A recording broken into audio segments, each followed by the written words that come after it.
On se dit souvent que poser une question en français, c'est facile. Et c'est vrai, mais c'est aussi tout un art. Derrière ce qui paraît simple se cache plein de nuances. C'est ce qu'on va explorer ensemble aujourd'hui. Parce qu'en fait, en français, la manière de poser une question, eh bien, ça en dit beaucoup. Ça dit qui on est, à qui on parle. C'est vraiment un jeu subtil de contexte et de formalité. Bon, avant d'entrer dans le vif du sujet, un petit rappel de base. Une phrase interrogative, c'est quoi au juste? C'est tout simplement une phrase qui cherche à obtenir une information et qui, bien sûr, se termine par un point d'interrogation. C'est le point de départ de toute conversation. Allez, voyons voir ce qu'on a au programme pour décortiquer tout ça. On va d'abord parler des 3 manières de poser une question oui-non, puis on verra les pièges de l'inversion, comment demander une info précise, et enfin, on passera de la question directe à l'indirect.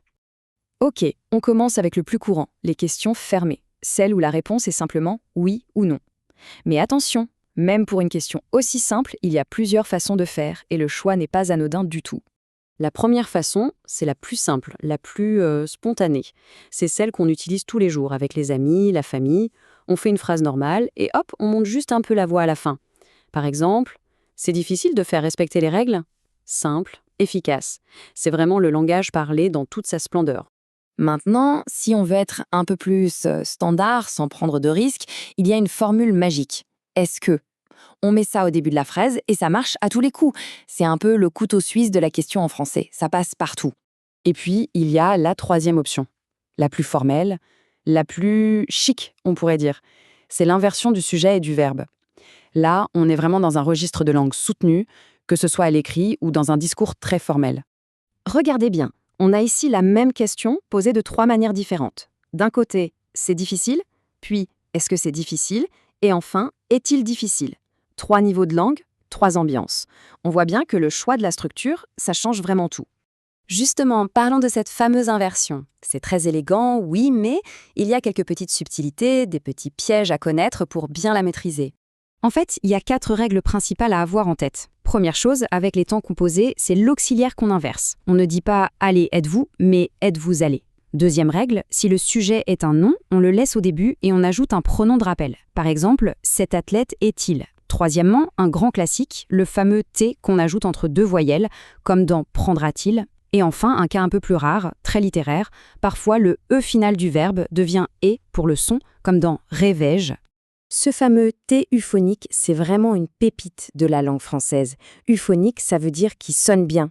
Ce T n'a absolument aucune fonction grammaticale. Il est juste là pour éviter un hiatus, un choc désagréable entre 2 voyelles. C'est purement pour la musicalité de la phrase. Comme quoi, le français, c'est vraiment une langue qui a de l'oreille. Ok, donc là, on a vu comment poser des questions qui attendent un oui ou un non. Mais la plupart du temps, on veut savoir plus de choses. On veut des détails. C'est ce qu'on appelle l'interrogation partielle. Et pour ça, on a toute une boîte à outils de mots interrogatifs. Qui, quoi, où, quand, comment, pourquoi. Et la bonne nouvelle, c'est que les règles d'inversion qu'on vient de voir pour le style soutenu, eh bien, elles s'appliquent exactement de la même manière ici. Prenons cet exemple. Comment avez-vous eu accès?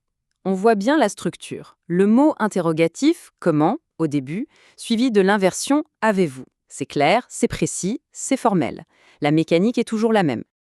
Allez, dernière partie. Et là, on va parler d'un type de question un peu particulier. C'est une question qui n'en est pas vraiment une. C'est la question indirecte. Et on l'utilise tout le temps, souvent sans même y penser. Alors, c'est quoi le truc? Une question indirecte, en fait, elle est rapportée.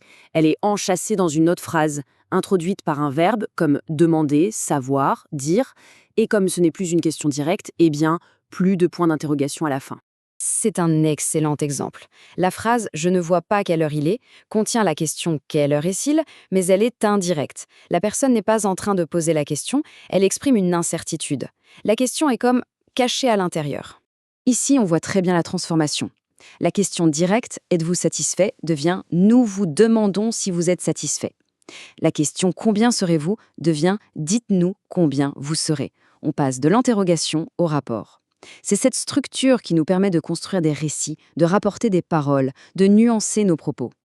En résumé, choisir comment poser sa question en français, ce n'est jamais anodin.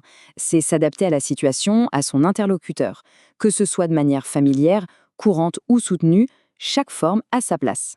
Alors maintenant que tout est plus clair, la vraie question c'est Quelle forme d'interrogation rendra la prochaine conversation encore plus riche?